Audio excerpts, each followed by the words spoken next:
नेपाल टेलिभिजनका लागि जय Bajrangbali media house private लिमिटेडको प्रस्तुति विकास र बहस। आदरणीय दर्शक महानुभावहरू नमस्कार। नेपाल टेलिभिजनबाट हरेक शनिबार बिहान 9 बजे प्रसारण हुँदै आइरहेको कार्यक्रम विकास र बहसमा यहाँलाई हार्दिक स्वागत गर्दछु। म शेखर खनाल।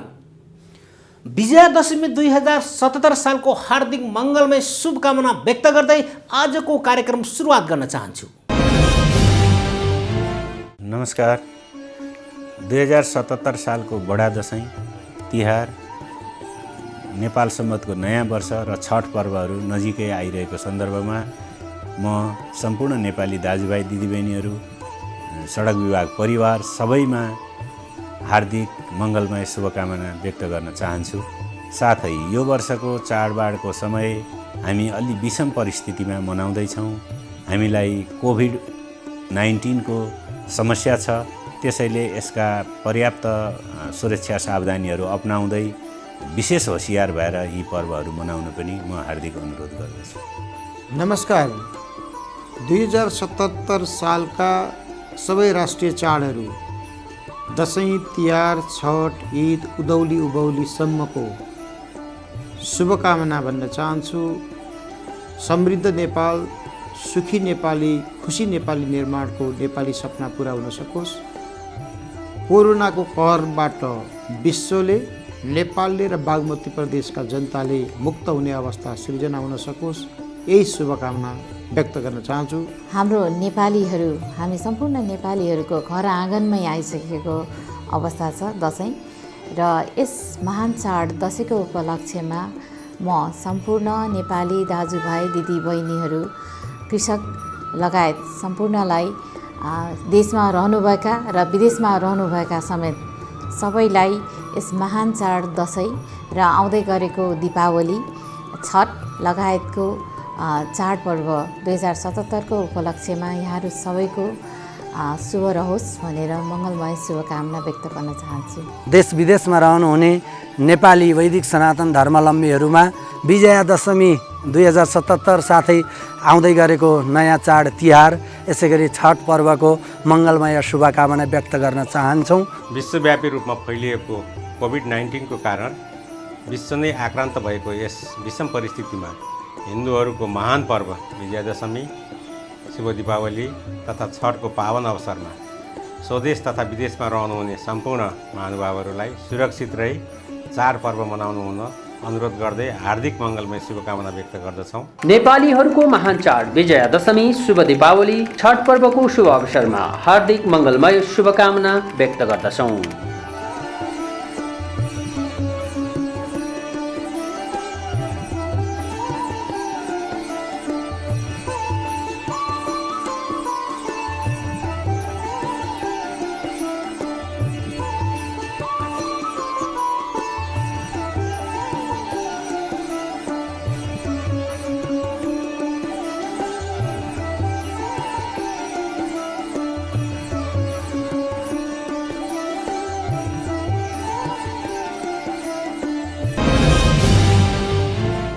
दर्शकवृन्द, अबको पालो रहेको छ गेस्ट अफ द विक सेगमेन्टको। आजको श्रृङ्खलामा हाम्रो गेस्ट हुनुहुन्छ सडक विभागका महानिर्देशक इन्जिनियर केशव कुमार शर्मा। यहाँलाई स्वागत छ। हजुर, धन्यवाद। सर, आराम हुनुहुन्छ? आराम हुन्छ। सडक निर्माण गर्ने पक्षहरू धेरै भए पछिल्लो समयमा आएर, तर जनमानसले के सोच्छ भने हरेक सडक बिग्रिँदाखेरि अथवा नयाँ सडक बन्दाखेरि यो सबै काम सडक विभागको हो भन्ने सोच्ने गर्दछ। तर वास्तवमा हाम्रो सडक विभागको काम, कर्तव्य र क्षेत्राधिकार कहाँ छन् र के हुन्? अहिले सङ्घीयताकोमा प्रवेश गरिसकेपछि अब 3वटा सरकारै लेभल 3वटा भयो। सरकारको नै 3वटा तहको सरकार भयो। केन्द्रीय सरकार, त्यसपछि प्रदेश सरकार र स्थानीय तहहरू, स्थानीय सरकार पनि भनिन्छ।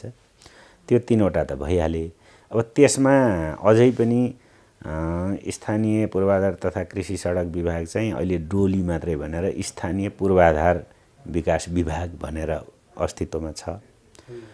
त्यो विभाग पनि छ। त्यसपछि प्रदेशहरू, स्थानीय तह र काठमाडौँकोमा हेर्दाखेरि त्यो प्राधिकरण र काठमाडौँ उपत्यका विकास प्राधिकरण र उच्च स्तरीय बागमती सभ्यता आयोजना पनि छन् गर्दा सडक बनाउने या सडकको जिम्मेवारी लिने निकाय चाहिँ निश्चित रूपमा धेरै नै भएको हो।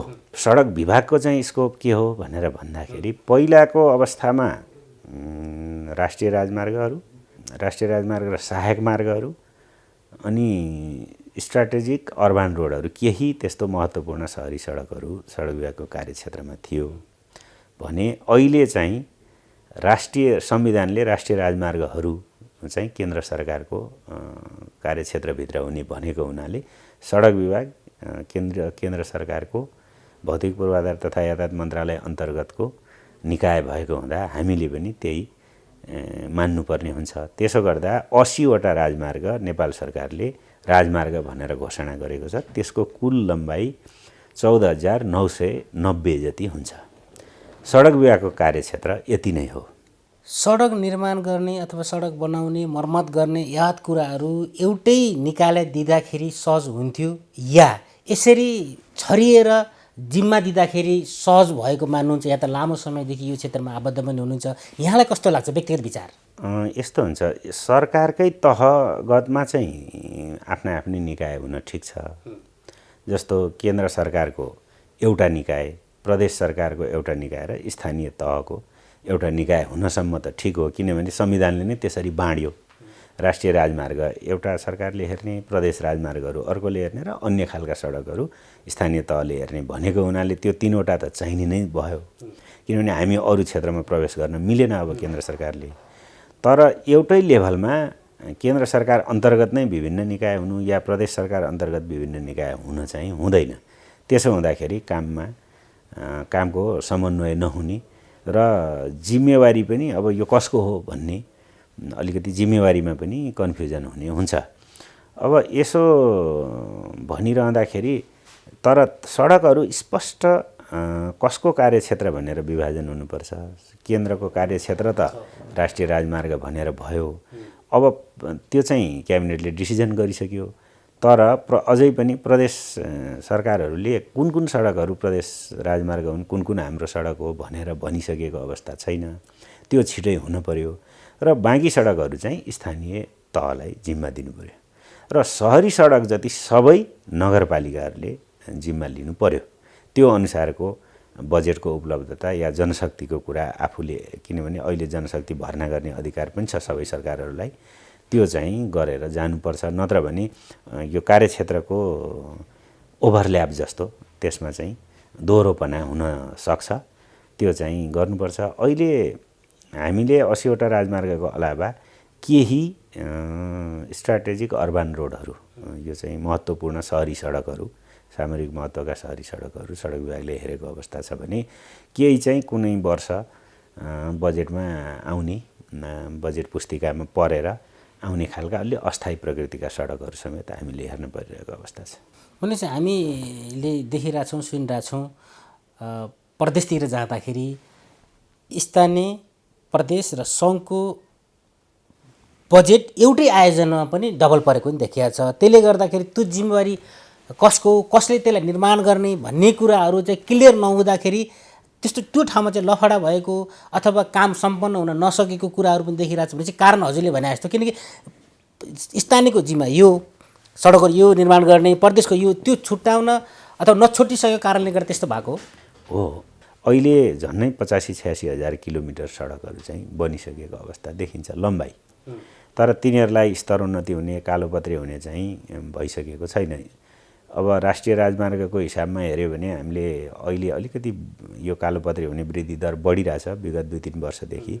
अन्यथा हाम्रा राष्ट्रिय राजमार्ग नै पनि कतिपय योजनामा छन्, कतिपय कार्यान्वयन हुँदैछन्, निर्माणाधीन छन्, कतिपय निर्माण सम्पन्न भइसकेका छन्। यसरी हेर्दा करिब 52-53% मात्रै राष्ट्रिय राजमार्गहरू कालोपत्रे छन् भने स्थानीय खालका सडकहरू त 3-4% मात्रै कालोपत्रे छन्।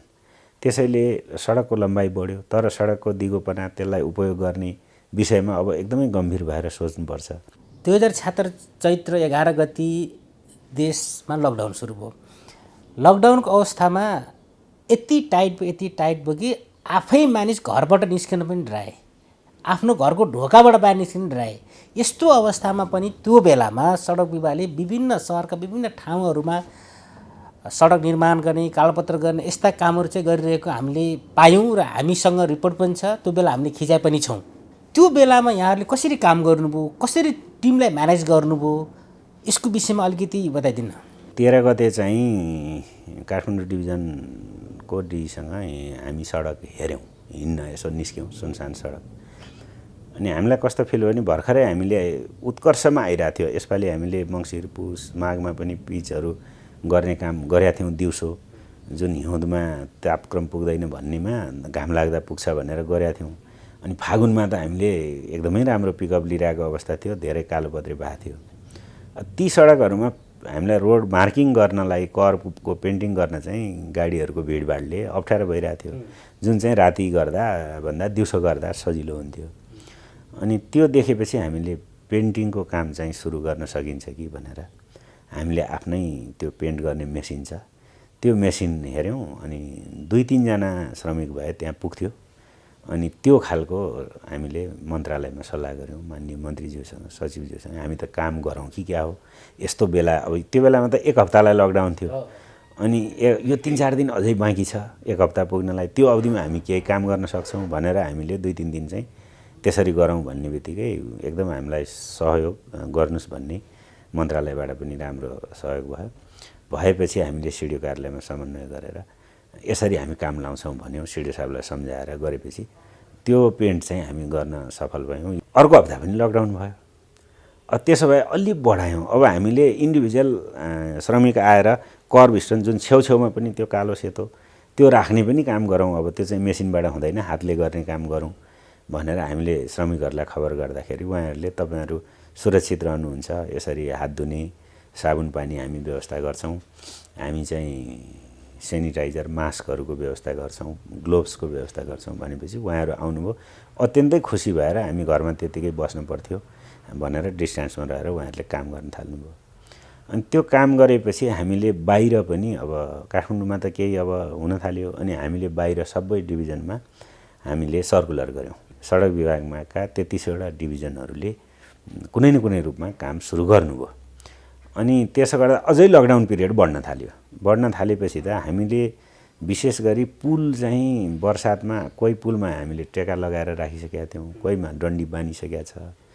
त्यो एज इट इज भएर बर्खामा खोला बढेर त्यो बगायो भने, फरमा बगायो भने चाहिँ एउटा त पुलमा त्यो क्षति हुन्छ, त्यो काम फेरि दोहोऱ्याउनु पर्यो। अर्को चाहिँ ढलान भएर बर्खा अगाडि नै त्यो पुल प्रयोग गर्न पाउने जनताले अरू त्यो बाढी घटेर फेरि कार्तिक मङ्सिर पुससम्म कुर्नुपर्ने अवस्था भएर हामीले कन्ट्र्याक्टरहरूलाई आह्वान गऱ्यौँ, तपाईँहरू के गर्नुहुन्छ भने चाहिँ उहाँहरू तयार हुनुभयो। अनि त्यो बेलामा अलिकति दुःख भयो, बाहिरबाट विभिन्न जिल्लाहरूले सिल गर्न थाले। तर पनि हामीले धेरै ठाउँहरूमा सिडिओ साहबहरूसँग, स्थानीय जनप्रतिनिधिहरूसँग समन्वय गरेर बाहिरको श्रमिक ल्याएर पनि कामहरू सुचारू गऱ्यौँ। र त्यहाँ एक किसिमको कम्पिटिसन जस्तै भयो सडक विभागको कुन अफिसले कति काम गर्ने भन्ने। सर, यो परापूर्व कालदेखि चलिआएको चलन जस्तै मान्नुपर्छ। सडक विभागले जब पिच गर्छ अनि खानेपानी त ढल व्यवस्थापनले बाटो खन्छ, यो कहाँनिर यो दुईटा बिचको समन्वय हुन नसकेको? हामीले पनि पिच गरेको ठाउँमा खनेको देखिहाल्ने होला, पिच नगरेको ठाउँमा खनेको नदेख्ने होला, त्यस्तो डिस्टिङ्क्ट हुँदैन। अरू बिग्रेकै सडकमा खन्दा त त्यसै पनि बिग्रिया भन्ने होला। त्यसैले पिच गरेपछि खन्छ भनेर चार्ज नगरौँ, म मेरो साइडबाट गर्न चाहदिनँ। तर यसका दुईटा कुरा छन्। यसमा एउटा प्रमुख समस्या र सहायक समस्या भन्छु म। प्रमुख समस्या चाहिँ के हो भने हाम्रो काठमाडौँ प्लान्ट सिटी होइन। प्रमुख समस्यामा हामीसँग स्पेस छैन, जति खाली अन्त कतै खाली ठाउँ छैन। खाली भनेको बाटो मात्रै छ। त्यसैले त्यही बाटोभित्र के गर्नुपर्ने हो, फुटपाथ पनि त्यहीँ चाहिएको छ, खानेपानीका पाइप पनि त्यहीँबाट लानु परेको छ, ढल पनि त्यहीँ, विद्युतले पनि अब अन्डरग्राउन्ड गर्ने भनेको छ त्यहीँ, दूरसञ्चारका केबलहरू पनि अन्डरग्राउन्ड गर्ने भन्यो भने त्यहीँ। गर्दाखेरि जति हामीसँग केही मिटर 5-7-10 मिटरको बाटो छ त्यहीँभित्र सबै चाहिँ राखेको अवस्था छ। जबकि त्योहरू चाहिँ फुटपाथबाट अलि अर्कै कोरिडोर बनाएर लग्नुपर्ने हो। त्यसो हुँदा सडक खनिरहनु पर्दैन थियो। तर हाम्रो सडकै भित्र भए हुनाले सडक उहाँहरूले खन्न परेको दोस्रो कारण यो मैले प्रमुख समस्या भने। सहायक समस्या भने के हो भने यस्ता कामहरू सहरभित्र मेट्रोपोलिटन सिटीले गर्छ, महानगरपालिकाले गर्छ, सबै काम त्यहाँ विद्युत, खानेपानी, सडक, ढल जति गर्नुपर्ने त्यो महानगरले गर्छ। अब हाम्रोमा फेरि त्यो लाइन एजेन्सीहरूले सडकले बनाउने, खानेपानी गर्ने छ। त्यो गर्दा अलिकति समन्वयको अभाव हुन्छ, किनभने सडक विभागको कार्यक्रम कहिले ठेका लाउँछ, कहिले उसको ठेकेदार मोबिलाइज हुन्छ, कहिले काम गर्छ र खानेपानीको कहिले हुन्छ भन्ने कुरोमा तादात्म्यता त्यति मिल्दैन। हुन त हामीले एउटा काठमाडौँको सडकहरूको लागि चाहिँ एउटा समन्वय समिति बनाएका छौँ। प्रधानमन्त्री कार्यालयमा पनि एउटा चाहिँ त्यसको अनुगमन समिति छ, त्यहाँबाट पनि समन्वय बेला बेलामा हुने गरेको छ। तर पनि छुट्टा छुट्टै निकायहरू 4-5वटा त्यहाँ इन्भल्भ हुने भएपछि हामीले भने जस्तो समन्वय चाहिँ प्राप्त हुँदैन। भलै यो अलिकति कम भएको छ। म यहाँलाई भनौँ अहिले हामीले यसपालि ठेक्का गर्ने सडकहरूमा माग्छौँ खानेपानीको तपाईँहरूले कहाँ कहिले खन्नुहुन्छ, त्यो अनुसार हामी ठेक्कालाई चाहिँ यो बेलामा सकेसम्म उहाँहरूले खनिसकेपछि हामीले गर्ने गरी हामीले यो प्र्याक्टिस 2-3 ठाउँमा गऱ्यौँ। र अन्तमा नेपाल टेलिभिजन हेरेर बस्नुभएका दर्शकलाई यहाँले भनिदिनु पऱ्यो कि यहाँ सडक विभागको महानिर्देशक पदमा रहेर अहिले काम गरिरहनु भएको छ र यहाँ यो पदमा बसिसकेपछि मैले यो काम चाहिँ मलाई भित्रदेखि गर्व लाग्ने काम मैले यो काम गरेँ अथवा यो काम चाहिँ गरेर छाड्छु भन्ने खालको त्यस्तो खालको कुनै योजना अथवा केही छ? प्रमुख कुरा चाहिँ यो टिमले गर्ने काम हो। मैले गरेँ भनेर भन्दिनँ। यो सबै टिमले मभन्दा माथिल्लो निकाय नेपाल सरकारको प्राथमिकतामा पर्नुपर्छ, मन्त्रालयका मान्य मन्त्रीज्यू सचिवज्यूबाट सहयोग प्राप्त हुनुपर्छ, उहाँहरूको उत्तिकै संलग्नता हुन्छ र म र मेरो टिमले गर्ने काम हो। यो कुनै महानिर्देशकले मात्रै गर्ने काम होइन। इभन त्यहाँ काम गर्ने श्रमिकहरू, काम निर्माण व्यवसायीहरू सबैलाई श्रेय दिनुपर्ने हुन्छ, उहाँहरूको पनि महत्त्वपूर्ण भूमिका छ। अहिले आएर म के भन्न चाहन्छु भने यो अवधिमा हामीले केही एकदमै स्ट्राटेजिक अथवा गेम चेन्जर प्रोजेक्टहरू चाहिँ सुरु गर्न पायौँ।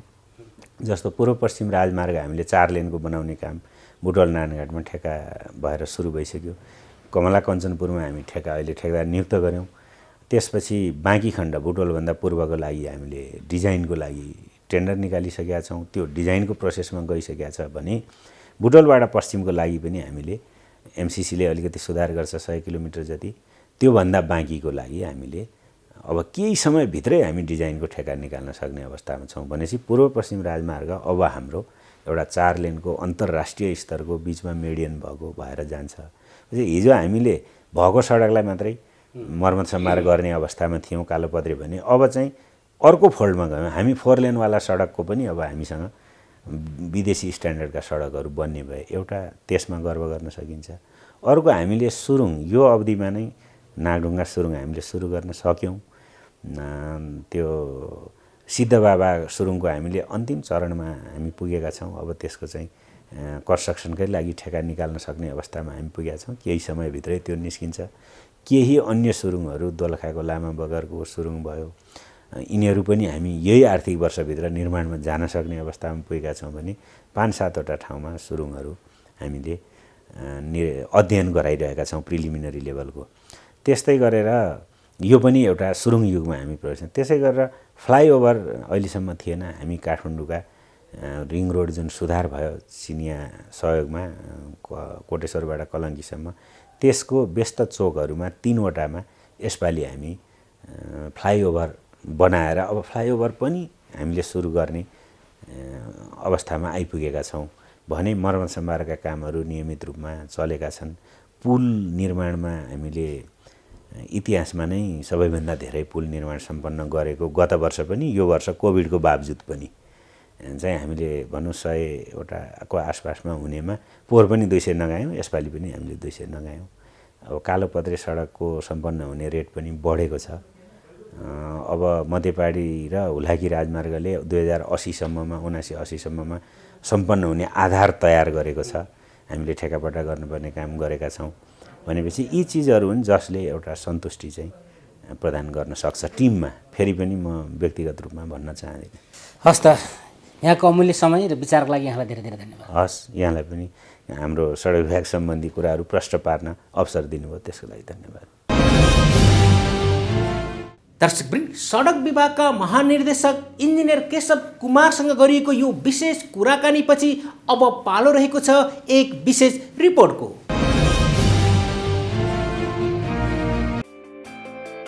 सुनाई सम्बन्धी अपाङ्गतामा बहिराहरूको संस्थागत विकास धेरै अगाडिबाट सुरु भए तापनि सुस्त श्रवणको संस्थाहरू नभएको परिवेशमा सन् 2012 सालमा सुस्त श्रवणहरू मिलेर राष्ट्रिय सुस्त श्रवण तथा पछि बहिरा भएका व्यक्ति नेपाल श्रुति संस्थाको स्थापना गरिएको हो। अपाङ्गता आँखाले देख्न सकिने र देख्न नसकिने दृश्य अदृश्य दुई प्रकारका हुन्छन्। सुस्त श्रवण एक अदृश्य अपाङ्गता हो जुन नभनिकन अरूलाई थाहा हुँदैन। सुस्त श्रवणहरूले पटक्कै कान नसुन्ने होइन, त्यसैले आफ्नो बाँकी रहेको सुनाइ क्षमतालाई हेरिङ एडको प्रयोग गरेमा सुन्न सक्ने भएको हुनाले खुलेर हेरिङ एड लगाउनुहोस् र आफ्नो समस्याको बारेमा अरूलाई भनेर सहजीकरणको लागि अनुरोध गर्नुहोस्। सुस्त श्रवण तथा पछि बहिरा भएका व्यक्तिहरूको प्रारम्भिक पहिचान गरी छिटो तथा उपयुक्त उपचार गराउने उद्देश्यका साथ श्रुति संस्था सञ्चालनमा आएको छ, जसमा अपाङ्गताको पहिचान गर्ने, पहुँचको प्रवर्धन गर्ने, क्षमताको वृद्धि गर्ने, गुणस्तरीय समावेशी शिक्षामा सहयोग गर्ने, खोज तथा विकासको कार्य गर्ने लगायतका लक्ष्यहरू लिएर श्रुति नेपाल अगाडि बढेको छ। हाल सुस्त श्रवण भएकाहरूको समस्या, आवश्यकता र अधिकारका लागि श्रुति नेपालले पैरवी गर्दै आएको छ। यस संस्थाले हाल युवा सुस्त श्रवणको सिप विकास, रोजगारी तथा स्वरोजगारी, सुस्त श्रवण बालबालिकाको गुणात्मक शिक्षाको लागि शिक्षकहरू तथा अभिभावकहरूलाई तालिम प्रदान गर्ने, सुस्त श्रवण बालबालिकाहरूको पहिचान गर्ने र सुस्त श्रवणको सञ्चारमा पहुँच दिनका लागि नीतिगत वकालत समेत गरिरहेको छ। देशभरि छरिएर रहेका सुस्त श्रवणको एकता गरी आवश्यकता र अधिकारका लागि पैरवी गर्ने समेत काम गर्दै आएको छ। साथै सुस्त श्रवण तथा सुस्त श्रवण बालबालिकाका अभिभावकहरूलाई सही सूचना प्रवाह गरी सही उपचारको माध्यमहरू र मनोसामाजिक परामर्श लगायतका सेवाहरू दिँदै आएको छ। विगत 6 महिनादेखि कोभिड-19 को महामारीमा राज्यबाट प्रसारित गरिएका कुनै पनि सूचनाहरूमा सुस्त श्रवणहरूको पहुँच नभएकाले राज्यका महत्त्वपूर्ण सूचनाहरूमा सुस्त श्रवणको पहुँचका लागि सम्बन्धित निकायसँग वकालत तथा पैरवी गर्दै आएको छ। कतिपय अपाङ्गता भएका मान्छेहरूलाई हामीले एड्रेस गर्न सकेका छैन होइन। जस्तो हामीले त्यो जुन हामीले प्रसारण गर्छौँ त्यसमा स्क्रोलिङ गरेर तल राख्न पाएको भए अझ राम्रो हुन्थ्यो होइन। त्यो कुरालाई हामीले ड्यु कन्सिडरेसन नदिएको होइन। हाम्रो त्यो कुरा प्राथमिकतामा परेर पनि कतिपय काम हामीले गर्न नसकेको चाहिँ हो। UNCRPDका धेरैवटा रेकमेन्डेसन मध्ये यो एउटा सुस्त श्रवण शक्ति भएका जसले चाहिँ विशेष गरेर केही सिम्बोलबाट अथवा सबटाइटलहरूबाट पढ्न सक्छन्, बुझ्न सक्छन्, त्यस्ता सूचनामूलक सामग्री अहिले पनि नेपाल सरकारले प्रस्तुत गर्न सकिरहेको छैन। स्क्रोल गर्ने विषय जो यो वैकल्पिक सिकाइ प्रणाली चाहिँ नि सुरु भइसकेपछि हामीलाई पनि त्यस क्षेत्रमा लाग्ने व्यक्तिहरूले केही सुझावहरू चाहिँ दिनुभएको छ। त्यसलाई हामीले चाहिँ यो सामग्री उत्पादन गर्ने, यसमा काम गर्ने टेक्निकल मान्छेहरू खास गरी शिक्षा मानव स्रोत विकास केन्द्रमा हामीले यो कुराहरूलाई चाहिँ छलफलमा लगेका छौँ। विज्ञहरूको बिचमा छलफलमा छ होइन। राज्यका महत्त्वपूर्ण सूचनाहरूमा सुस्त श्रवणको पहुँचका लागि लिखित रूपमा क्याप्सनिङ नेपालको परिवेशमा नयाँ भएकाले यस श्रुति संस्थाले आफ्नो सामाजिक सञ्जाल मार्फत राज्यबाट टेलिभिजन मार्फत प्रसारण गरिएका महत्त्वपूर्ण सूचना, सम्बोधन तथा अपडेटहरूको प्रत्यक्ष रूपमा टाइप गरी प्रसारण समेत गर्दै आएको छ। राष्ट्रिय प्रसारण च्यानलहरूले पनि अनलाइन क्याप्सनिङ उत्तिकै गराउन जरुरी छ। साथै अहिले विभिन्न विद्यालयहरूले सञ्चालन गरिरहेको अनलाइन क्लासलाई पनि क्याप्सनिङ गर्न जरुरी छ। मैले बोलेको कुरा अरूलाई बुझ्न गाह्रो हुन्छ, मलाई लेखेर कुरा गर्न सजिलो हुन्छ, तर अरूसँग लेखेर कुरा गर्न खोज्यो भने मत गर्छन्। अलङ्कार पढ्दा मैले केही नबुझेर मैले अलङ्कार छोडेँ। सुस्त श्रवण आफै सञ्चारको अपाङ्गता भएकाले यसको पहिचान नेपालको परिप्रेक्ष्यमा नयाँ र बहुसङ्ख्यक जनसङ्ख्या पिछडिएको कारणले गर्दा सुस्त श्रवण भएकाहरूको एकताको कमी छ। यस्तो अवस्थालाई मध्यनजर गरी नेपालको विभिन्न ठाउँमा सुस्त श्रवण भएकाहरूको समूह गठन गरी सुस्त श्रवण भएकाहरूको आफ्नो व्यक्तिगत समस्या र आवश्यकताहरूलाई मिडिया मार्फत सबैलाई जानकारी गराउन जरुरी छ। यस विषयमा श्रुति नेपाल परिवारबाट पनि सुस्त श्रवण भएकाहरूलाई सहयोग पुर्याउनका लागि आह्वान गरिरहेको छ। दर्शकवृन्द, आजको विकास बहस श्रृङ्खला यहाँलाई कस्तो लाग्यो? सल्लाह सुझाव अनि प्रतिक्रियाको अपेक्षा सहित कार्यक्रम प्रस्तुता म शेखर खनाल लगायत हाम्रो सम्पूर्ण टिमलाई बिदा दिनुहोस्। नमस्कार।